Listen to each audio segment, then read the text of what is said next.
कि द्वारकाधीश महाराज की जय जयकार हो। भगवान श्री कृष्ण कहने लगे, सेवक क्या समाचार है? बोले, कोई एक ब्राह्मण देवता कुंडनपुर से पधारे हैं। अच्छा, तो ब्राह्मण का नाम सुन करके भगवान को अति प्रसन्न हो जाते हैं कि आज मेरा धन्य अहोभाग्य है जो हमारे द्वार पर ब्राह्मण देवता पधारे हैं। भगवान ने कितना बड़ा ब्राह्मण का सम्मान किया। आज जैसी ब्राह्मण देवता के आने की खबर मिली,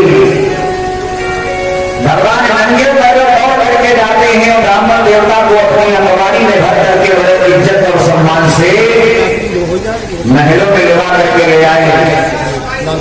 खतरस प्रकार के व्यंजन सेवा में रखे, आओ भगत की भोजन करवाया और भोजन करवाने के बाद में धीरे धीरे तब तक रात्रि हो गई, शाम हो गई।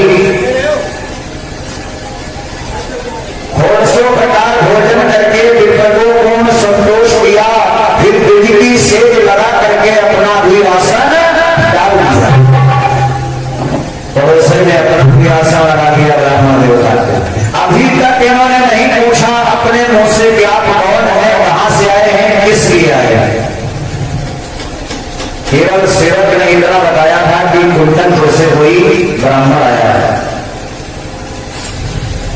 सुखदेव जी राजा परीक्षित से कहते हैं कि राजन, आज जब सारी सेवा से ब्राह्मण को संतुष्ट कर दिया हमारे कन्हैया ने, तो हाथ जोड़ करके कहते हैं, हे ब्राह्मण देवता, हम आपसे कुछ निवेदन करना चाहते हैं।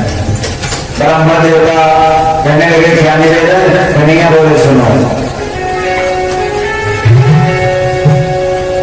हम ये जानना चाहते हैं कि आपका आगमन क्यों हुआ है और कहां से आए हैं और क्या कारण है, क्या प्रयोजन लेकर के इस द्वारिका भूमि में आपका आगमन हुआ है। तो ब्राह्मण देवता कहने लगे, कन्हैया सुनो, मैं किस लिए आया हूं, कहां से आया हूं और क्या करने आया हूं। कि ब्राह्मण को लागे दया धाम, मैं कुंडनपुर से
चिट्ठी निकाल करके भगवान कन्हैया को पकड़ा दिया। जिस समय भगवान कन्हैया उस पत्र को पढ़ने लगे तो पढ़ते कम है और रोते ज्यादा है। भगवान कन्हैया उस पत्र को पढ़ते कम है और रोते ज्यादा है। उस पत्र में ऐसा लिखा ही है कि जो भी उस पत्र को पढ़ता तो उसको रोना आ जाता। भगवान कन्हैया रोने लगे। क्या लिखा है? जीवन संग गए तब ध्यान था, मैं मृग की कुछ भाव करेगी, रजनी चरताम लगा हरिशो, हरिणी हरिणी हृदय हार हरेगी। अब से पहले यहाँ कर शीस विपत्ति सरेगी, यदि नाथन आए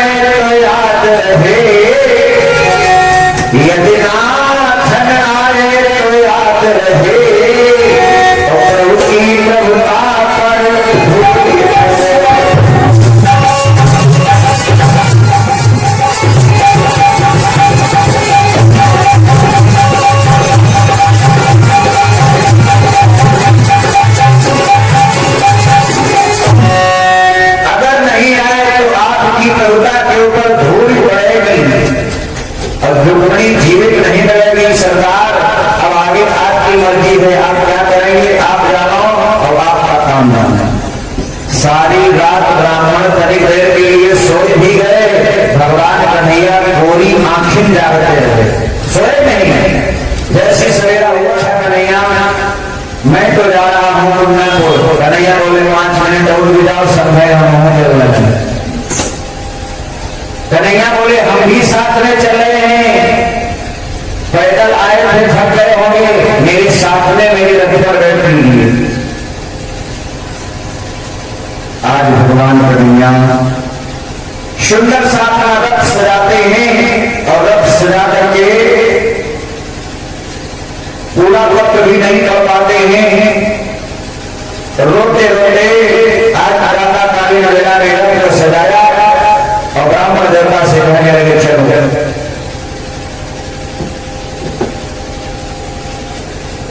सारा हाल अपने नाना वशिष्ठ से बताया, ऐसी ऐसी समस्या है, मैं कुंडलपुर के लिए प्रस्थान कर रहा हूं। वशिष्ठ ने कहा ठीक है कन्हैया जाओ। जैसी भगवान कन्हैया वहां से चले तो पीछे से बलदाऊ जी महाराज को खबर मिल गई, तो पीछे से बलदाऊ जी भी चल देते हैं। कन्हैया से कहते कन्हैया कहाँ जा रहे हो, कहाँ जा रहे हो कन्हैया? तो भगवान ने कहा बस वहीं जा रहे हैं। कन्हैया ने बलदाऊ ने कहा वहीं? कन्हैया बोले हाँ, अब भाई ससुराल जा रहे हैं तो ऐसे बताओ, थोड़ा शर्म लग रही होता है। ब्राह्मण देवता ने कन्हैया की ओर से बता दिया, ब्राह्मण की तरफ से भगवान कन्हैया की तरफ से ब्राह्मण देवता ने बता दिया कि कुंडनपुर को जाता दिया, ये कुंडनपुर को जा रहे हैं। और भगवान वहां से अपना रथ बलदाऊ जी सेना ले जाकर के उसी चौबाड़ी में ठहर जाते हैं, बगीचे में, जहां पर सुंदर सा मंदिर बना हुआ है, जहां पर माता पार्वती का सुंदर सा मंदिर बना हुआ है, वहीं पर जाकर के ठहर जाते हैं। और इधर क्या होता है पता नहीं कैसे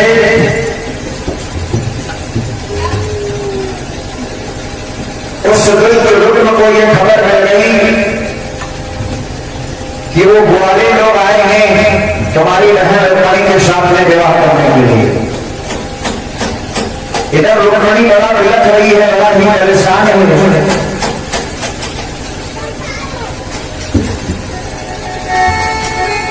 विलख रही थी रुक्मणी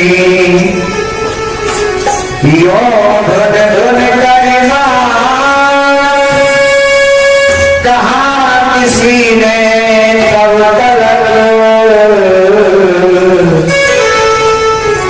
आए हैं अब काहे रो रही हो बहना, अब तो तुम्हारे जीवन धन आ चुके हैं, चौबाड़ी में बगीचे में आ चुके हैं, अब रोना धोना बंद करो। कहा किसने ये आ चुके हैं? वही पंडित जी, वही ब्राह्मण देवता जो चिट्ठी लेके गए थे।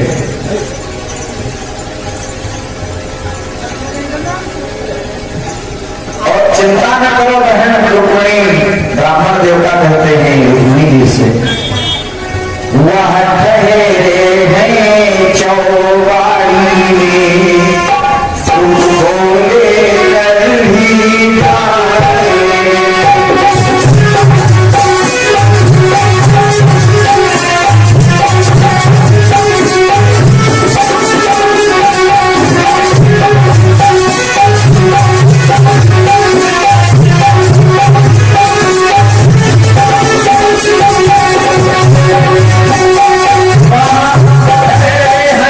चौबाड़ी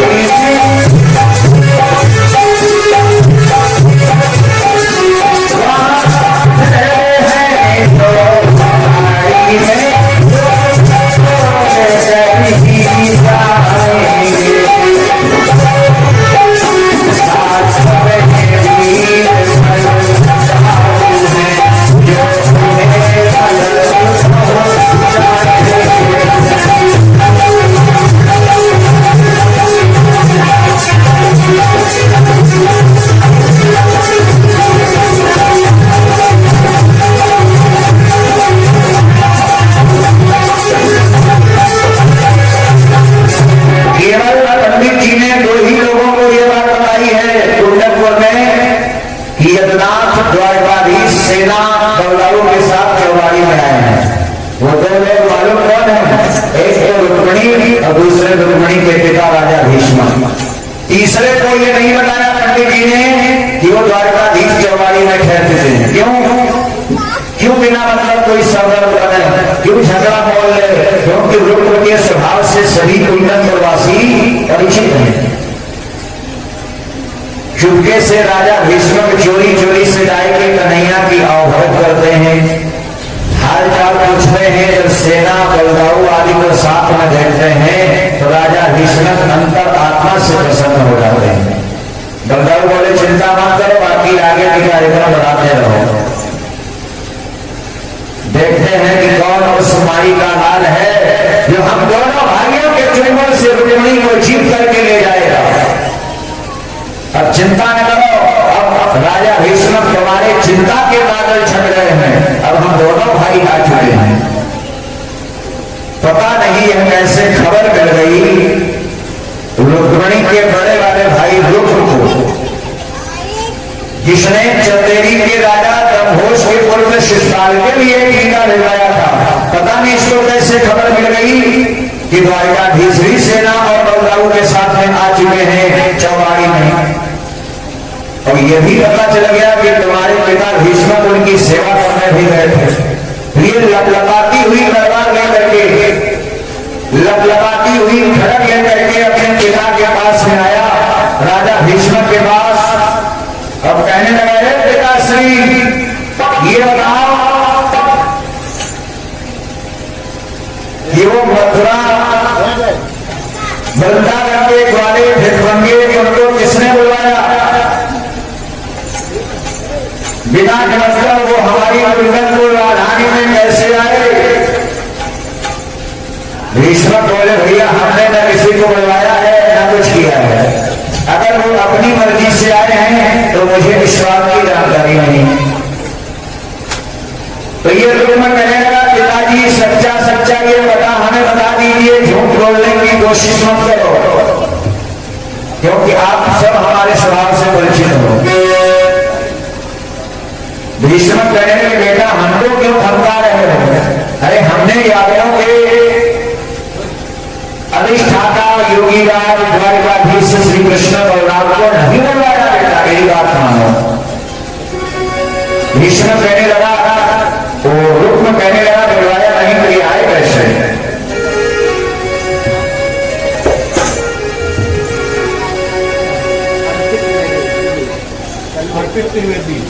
₹21 अर्पित त्रिवेदी जी की तरफ से भगवान को ले आ रहे हैं।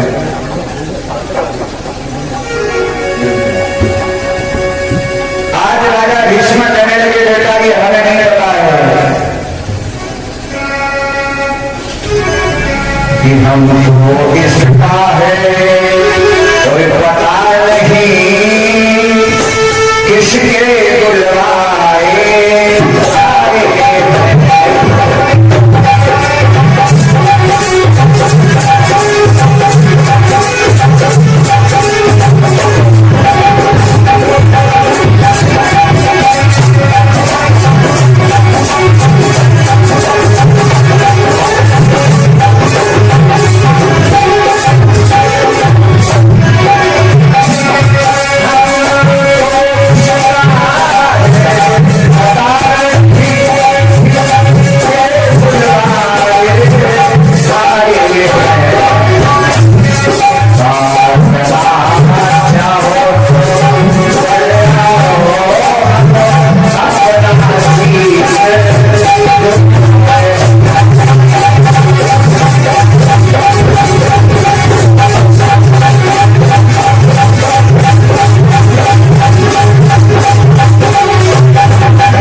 सब झुका दिया।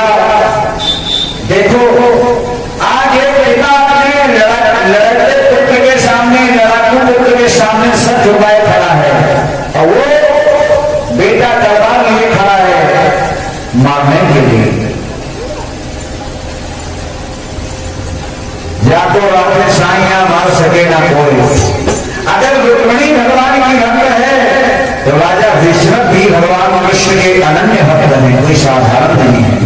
अगर भक्त ना होते तो चौबारी में गुप्त रूप से आए हुए कन्हैया का स्वागत करने नहीं जाते, उनसे मिलने नहीं जाते, उनकी चर्चा नहीं करते कि मैं अपनी बिटिया का विवाह उनके साथ में करूं।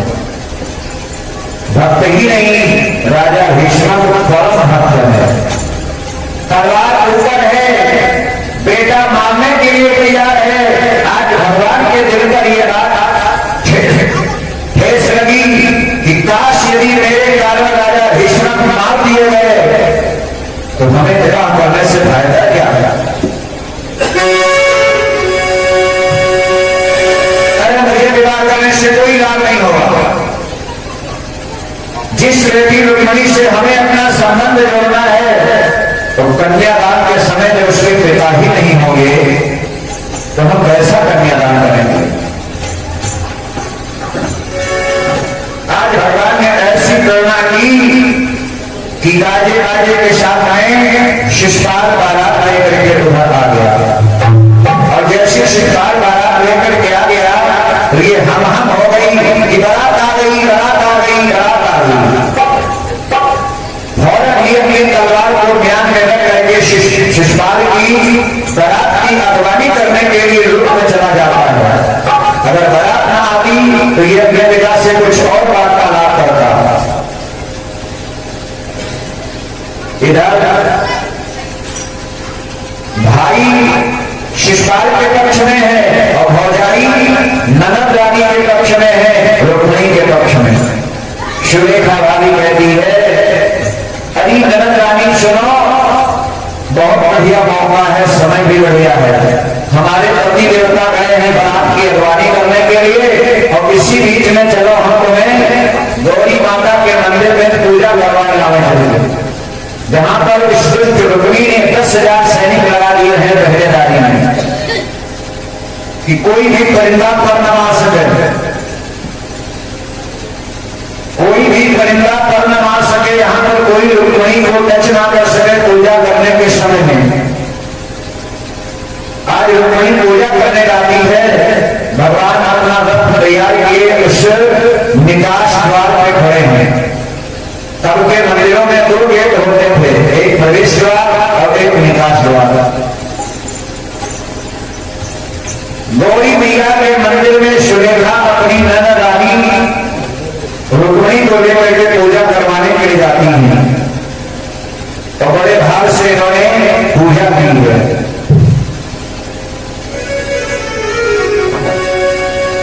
जय जय गिरिवर राज किशोरी, जय महेश्वर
पूजा होने के बाद में चंदन अक्षत नैवेद्य सहित घोटस प्रकार पूजन करके मांगा वरदान रुक्मिणी ने प्रभु चरणों का चिंतन कर पूजा जब हो गई तो भगवान ने रथ के ऊपर से ऐसे हाथ बढ़ाया। ये प्रथा आज से नहीं चल रही है, ये तो द्वापर में भगवान के जमाने से चल रही है। आज भी दूल्हे राजा स्टेज पर पहले पहुंच जाते हैं और दुल्हन रानी बाद में जाती हैं। कैमरा वाले सावधान कर देते हैं, कैमरा वालों ने इनको इशारा किया अब यही तो रास्ता ही है फिर है सुदूर दुर्ग जैसी गर्दन बार बार झुकाई है छींक बार जल्दी बन जाए व्यवस्था। अब कैमरों वालों ने इशारा किया हाथ बढ़ाओ और इन्होंने हाथ बढ़ा दिया और धीरे से उंगली पकड़ के कलाई भैया को एक खुदा स्टेज पर लेकिन तनिक थोड़ा सहारा मिल गया बात बन गई बोलो सिया बदाम बस जरा से उंगली थाम के धीरे से ऊपर चढ़ा दिया स्टेज पे पहुंच गई जयमाल की। अब कैमरे वाले खूब उल्टे सीधे इधर हो सामने खड़े हो ऐसे वैसे ये सब वहां पे जयमाला कर जाती। आज भगवान ने हाथ बढ़ाया सखियों साथ में अच्छा जो पहरेदार लगे हैं उनके ऊपर भगवान ने ऐसी मोहिनी डाल दी कि वो कहते हैं हाय पीताम्बर कितना बढ़िया गया। हाँ हाँ मोर मुकुट कितना बढ़िया गया, ये घोड़ों की चाल कितनी बढ़िया है, ये रथ कितना बढ़िया है, वो सब बढ़िया बताइए है 10,000 सिपाही। ये नहीं सोच रहे कि बढ़िया गिर गए तो अभी खराब हो जाएगा, वो सब बढ़िया बता रहा है। क्या बढ़िया कमर लचकती हुई है इन दोनों की, एक सांवला है एक गोरा है। एक ने कहा क्यों, इसकी बड़ा जैसी आंखें हैं। बोले हाँ भैया अपार सुंदरता है दोनों की। भगवान रुक्मिणी की कलाई को थाम लेते हैं और जैसी धीरे से रथ पर बिठाया अपने सारथी को इशारा किया चलो, सारथी वहां से चले। जैसी सारथी चला तो वो 10,000 सैनिक बोले हम लोग यहाँ पे क्यों आए हैं। बोले राजकुमारी जी की सुरक्षा करने। एक ने कहा राजकुमारी जी नहीं कहा। बोले मंदिर पूजा कर लेगी। कहीं देख लिया वो पूजा करी नहीं कि चली नहीं कहूँ। एक वहां देखने गया तो न अंदर मंदिर के राजकुमारी न राजकुमारा, मंदिर खाली। अब भगदड़ मच गई है, अब करोगे क्या। खबर फैल गई पूरे कुंडलपुर में। शिशुपाल में मित्र जरासंध आई हुई सेना सब पीछा करते हैं भगवान का।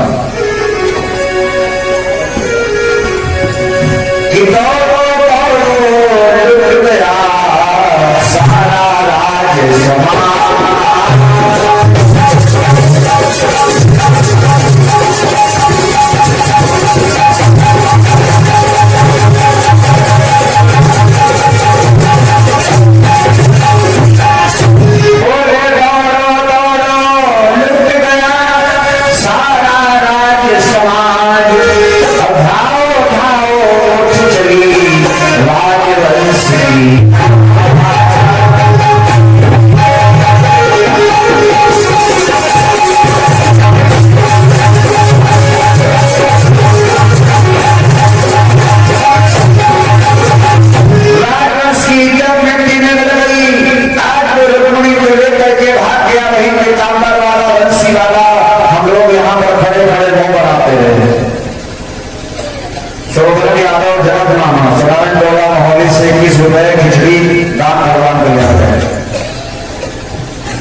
सुखदेव जी महाराज परीक्षित से कहते हैं होता क्या है।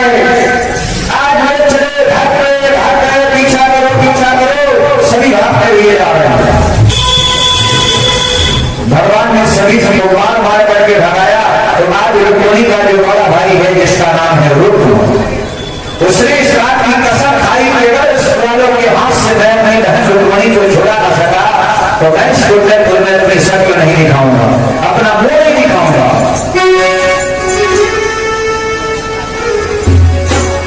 मैं अपना मुंह नहीं दिखाऊंगा। शिवदेव जी कहते हैं राजा परीक्षित से आज रुक्म जो है वही दो आवेश में वहां से चल देता है ऐसे कसम खा करके। यदि सुदृष्टा इस भारत से मेरी इच्छा था कि जन्म होते इसकी मृत्यु हो जाती तो आज मुझे ये दिन देखना नहीं पड़ता।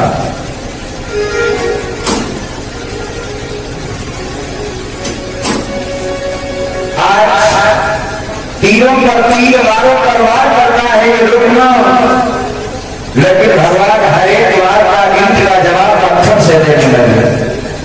ईंट का जवाब पत्थर से देने लगे।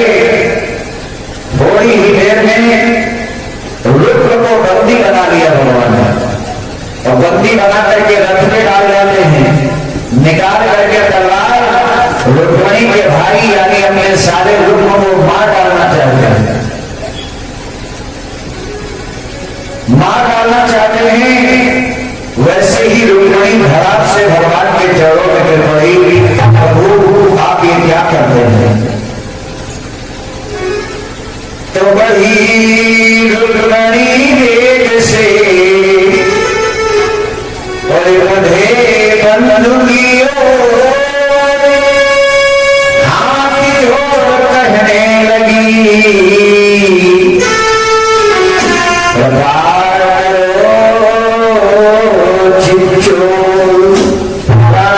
क्या करने जा रहे हो? अरे जिस रानी सुलेखा ने हमारे साथ में कितनी बड़ी वफादारी की, आप उस रानी को विधवा बनाना चाहते हैं। यही वो मेरा भाई है जिसकी अर्धांगिनी हमारी भाभी ने हमारे आज के मिलन में कितना बड़ा योगदान दिया है। वो योगदान इसलिए किया है कि आप उससे मार करके मेरी भाभी को विधवा बनाते हैं। मैं आपसे भीख मांग रही हूँ, अपने भैया रुक्म के प्राणों की भीख मांग रही हूँ। रुक्मणी क्या कहती है? बड़ा ही सुंदर भाव है कि बेचाराए बधुआ भी है, हे नाथ तुम्हारा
मर जाएंगे।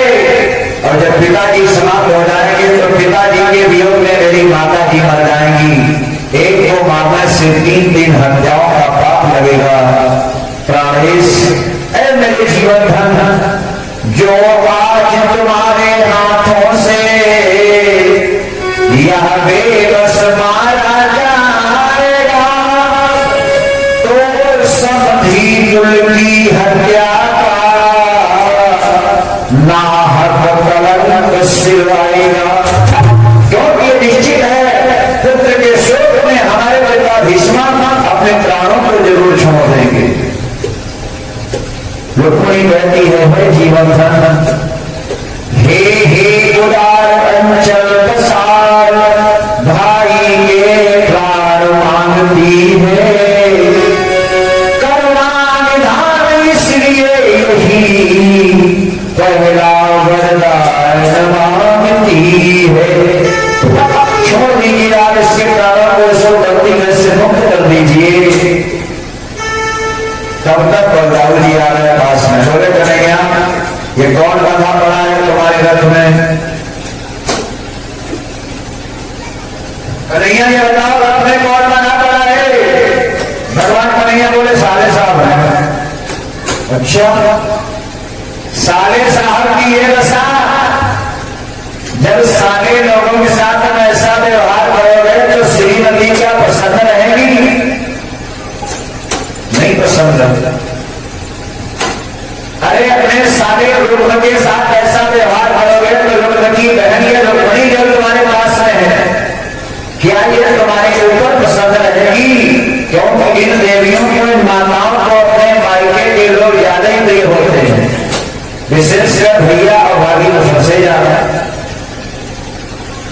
अरे इनकी भाभी की ये कृपा है कि आप दोनों एक पास में हैं और उसी भाभी के मांगे सिंदूर को आप उजाड़ना चाहते हैं कि रुक्मिणी के बड़े भाई रुक्म को इस प्रकार से आपने कैदियों की भांति बंदी बना रखा है। छोड़ो से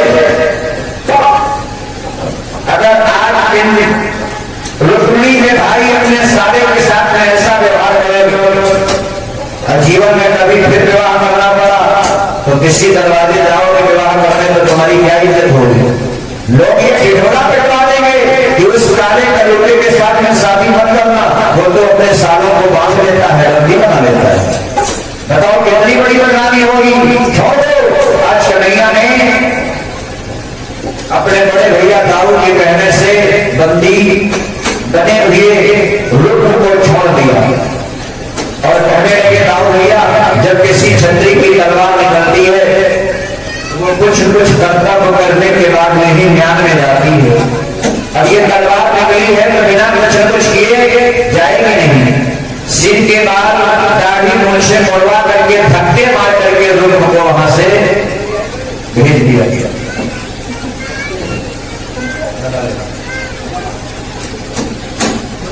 10 मिनट की कथा भी है, कोई दिक्कत नहीं।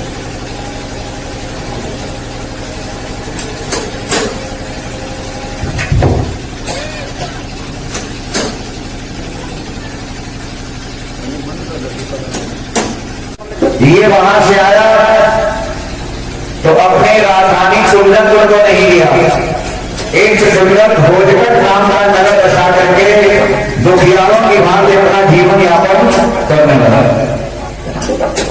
सुखदेव जी कहते हैं राजा परीक्षित से राजा, सुखदेव जी राजा परीक्षित से कहते हैं कि राजा इस प्रकार से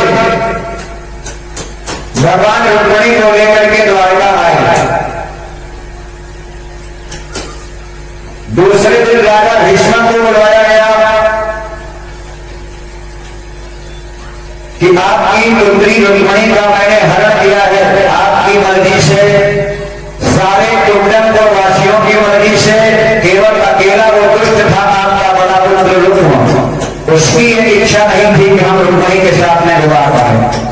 इसलिए अब विधि विधान के साथ में अपने आचार्य पुरोहित को बुलवाइए और हमारी द्वारिकापुरी में लौकिक वैदिक रीतियों का पालन करते हुए हमारा रुक्मिणी के साथ में पाणी ग्रहण संस्कार करवाए। आज वही पंडित जी बुलवाए गए जो चिट्ठी लेके आए थे और बुलवा करके भगवान श्री कृष्ण और रुक्मिणी का प्रवर्धन किया गया। वैदिक मंत्रों के प्रचार से आज द्वारिकापुरी के शुभ भवन में रुक्मिणी का विवाह हो रहा है।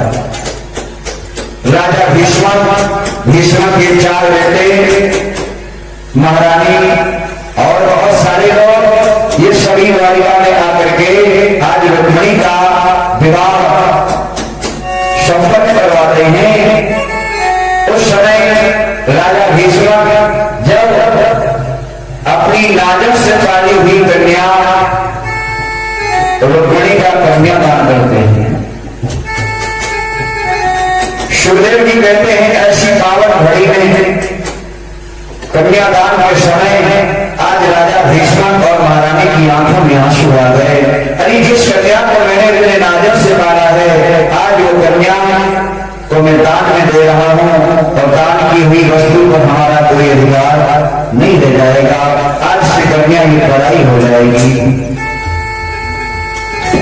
जो भी रुक्मिणी जी के कन्यादान में दान करना चाहते हैं, यहाँ पर बैठे हुए भक्त वो कर सकते हैं कि जीवन में ऐसे मौके बार बार नहीं आते हैं।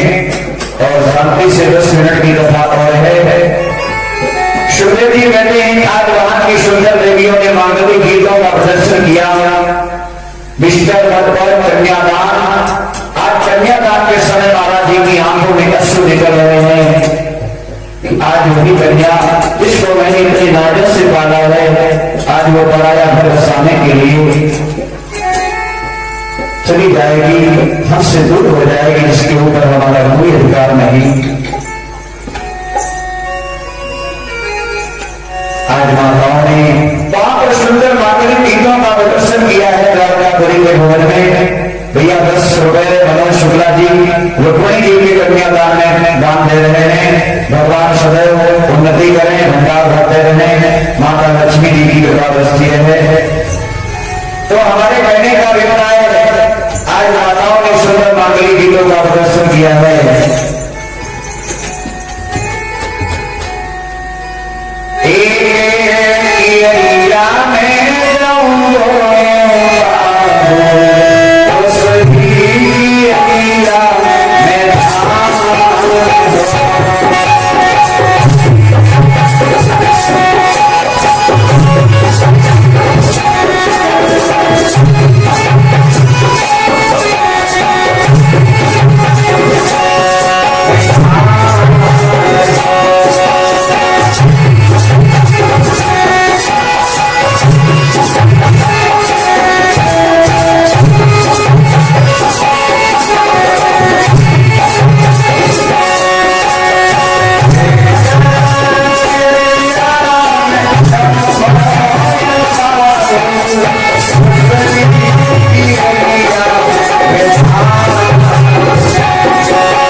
तीनों लोग आशीर्वाद चाहते हैं। भोलेनाथ उनके परिवार को सदैव रिद्धि सिद्धियों से भरे, सुख समृद्धि में हो आता रहे, भगवान भोले बाबा की कृपा मिलती रहे।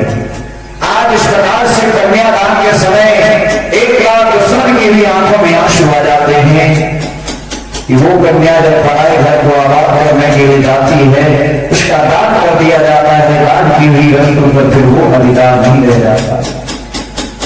जिसको दान किया जाता है, अगर वो चाहें तो वो दान की वस्तु आपके यहाँ तक ले आवे, आप उससे देखें, आप उसका सदुपयोग कर लें और फिर उसको दे दें, वो तो उसकी मर्जी की बात है, लेकिन अधिकार क्षेत्र के वो बाहर हो जाता है। आज सारे कार्यक्रम संपन्न हो गए क्योंकि समय की भी गति चल रही है। आज मूल बिंदु पर पहुंचिए। आज जब रुक्मिणी जी की विदाई हो रही है, विदाई के समय दुश्मन की भी आंखों में एक बार आंसू आ जाते हैं। आज राजा भीष्म और महारानी, उनके चार चार बेटे सभी रो रहे हैं, क्योंकि विदाई जब संसार से इस जीव की होती है, विदाई घर में आए हुए मेहमान की होती है। विदाई तो विदाई का दृश्य बड़ा करुणा दृश्य होता है। पहले आना तो अच्छा होता है हर एक वस्तु का, बस अगर खराब होता है तो जाना।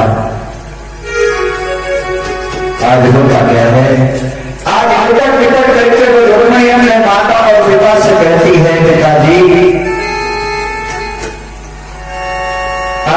कि रुक्मिणी पे आपका कोई अधिकार नहीं रह गया। आज आपने पाल पोष करके मुझे बड़ा कर दिया, सयाना कर दिया।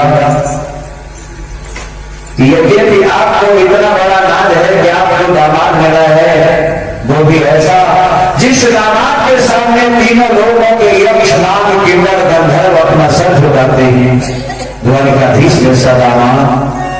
लेकिन पिताजी एक बात आप मेरे दिल से पूछिए कि जो प्यार, जो दुलार, जो स्नेह है मुझे कुंडलपुर में मिला है, हमारे मायके में मिला है, क्या जाने वो मुझे द्वारका में मिलेगा या नहीं मिलेगा।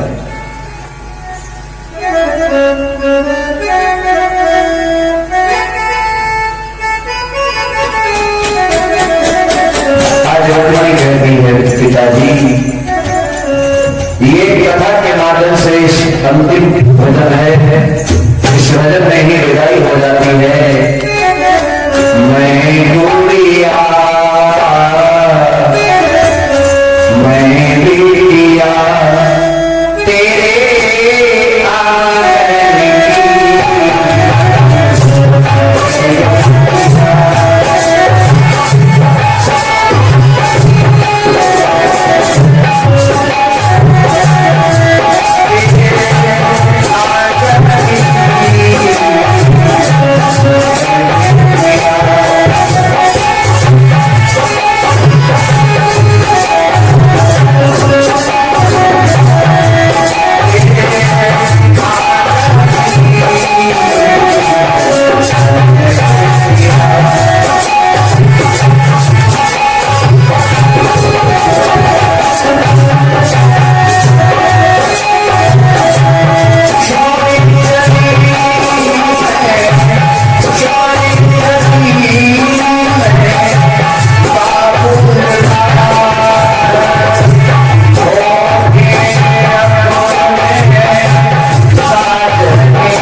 प्रकार से विदाई हुई धूमधाम से। वैदिक विधान से नियम सहित